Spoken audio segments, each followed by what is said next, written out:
this game was they thought that there was a chance of getting a block against that Washington special teams unit.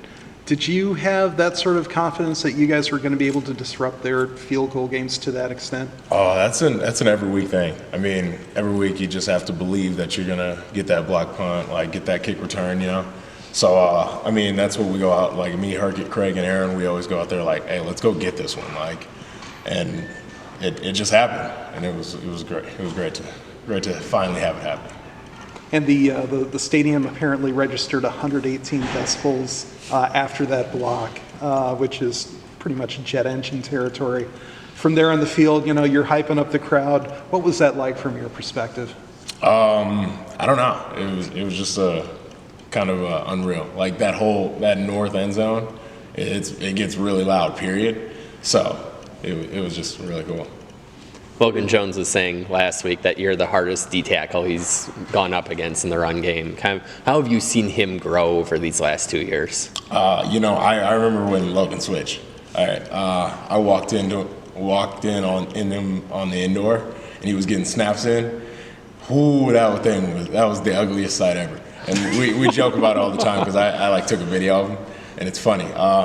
You know, it's really cool because Logan Jones, me and him go head to head a lot, and it's really fun because he makes me better, and I hopefully get him better too. Do you still look at the video a lot? Whenever it pops up in my memories, I think it's funny. I'll send it to him. I'm like, hey, you remember this day? And he's like, yeah, it's I'm glad I'm better than that. Yeah. What kind of weapon is that north end zone turning into for you guys on defense?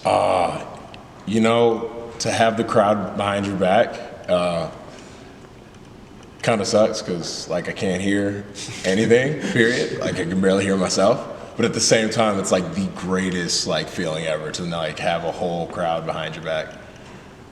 How much times louder is it there versus south end zone? Like, early in the game, I feel like I just can't hear anything, period, wherever I am on the field. But, like, getting down there, like, a red zone, it's just like, wow, like, speak up. Can't hear anything. Like, I wish I had, like, coach in my ear telling me things too. With Aiden Childs, seems like he when a play is broken, he tries to push the ball vertically downfield just to create something out of nothing. I guess how important is it for you guys to really stay in your keys, and what have you kind of seen from Michigan State's quarterback heading into this? Heading into it, I mean, it really comes down to us working as a D-line. When we really get down to it, it's keeping the quarterback in the pocket, making the plays, like starting something so the other three guys can help you out and finish the play. When it comes to, you've been going up against this offensive line for some time. I mean, with all the returning experience, how have you seen them just progress and kind of see them kind of piece things together this season, maybe more so than the last couple of years? What can you kind of point to? Just experience, or is it just kind of the day-by-day focus? Both. I mean, like the years you go on, you're gonna gain experience and different things, create your own type of play style. But at the same time, like playing with the guys next to you with more experience, you're gonna be able to play off each other.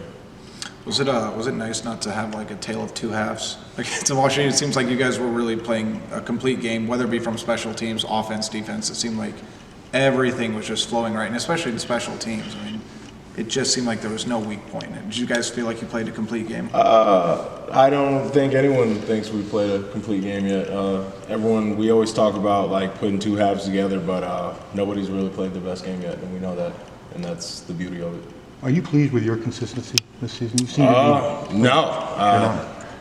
I mean, you guys, what you guys see is you think it's consistency, but when I come in the building and the guys around me, we know we can be better. So I wouldn't say it's consistency, but it's something like that. What do you have to improve then?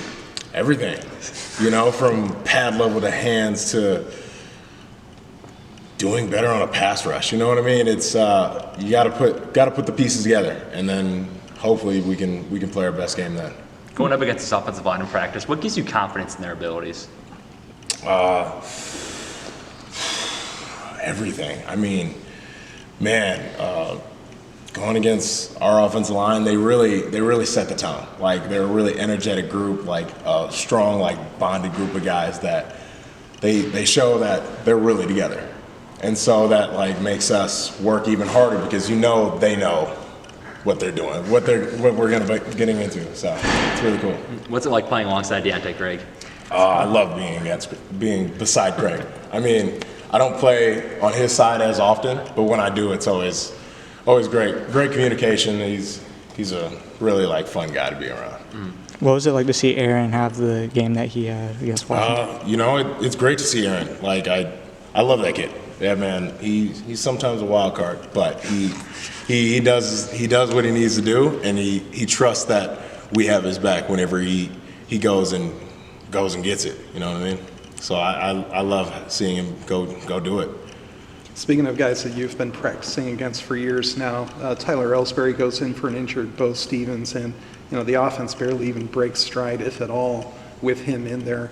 What's it been like to see Ellsbury, get some snaps with all that experience, someone that you've practiced so much against, and that he's dishing it out to somebody else and not you this time? Ellsbury, he's clearly been. It's a work in progress. Like it's a loading bar, waiting for a shot, and to get in the game and like not skip a beat. It's great to see that. I mean, I love going against Els. He has one of the strongest grips ever.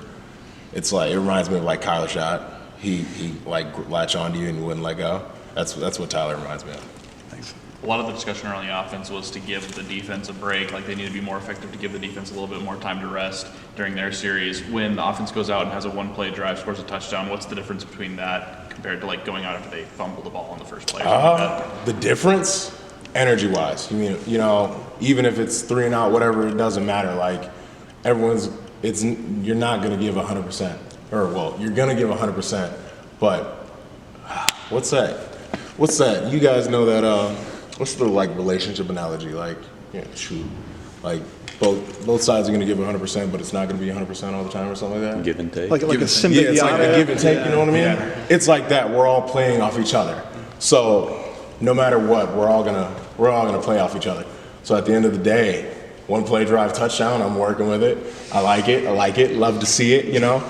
3 and out. Hey, let the special teams go out there, put it down there, and let's go do our thing. What have you seen from Max Llewellyn? He got a little bit of time last year, but man, every opportunity he's gotten this year, it feels like he's getting a sack or recovering a fumble. He's doing something big every time it feels. Yeah, he's been growing. You know what I mean? From a mental standpoint, he's been growing, and that spin move, man, I love to see it. Love to see it. And like he does it in practice, and you're like, man, will that really work in game? And then he does it in game, and he gets a sack, and it really just like we all love to see it. We all hype him up for that. One or two more. Did you get a chance to see Logan Jones put the Washington defender in the bleachers? we saw that clip in film. What was the reaction from everybody when you saw him film? Kind of remind you of like The Blind Side? Oh yeah, 100%. We were all like, love, come on, like it might get flagged, right? You know what I mean? But like it's like that's a guy that's gonna finish it, and I'm just glad it wasn't me in practice. And speaking of earning flags, Dayton Howard spiking a football. Are you surprised he wasn't cut from the team immediately for that? No, in front of all those kids. Okay. Can't be mad at him. Like first touchdown in collegiate football, like you can't be mad. Like it's a 15-yard penalty. Like we all harp on like penalties, like, but like I was excited for him, like to spike a football. I didn't see it, I might have been looking elsewhere, but like to spike a football, like happy for his first touchdown. I'm not mad at him, but now like after this, you've been there, you know what I mean? So.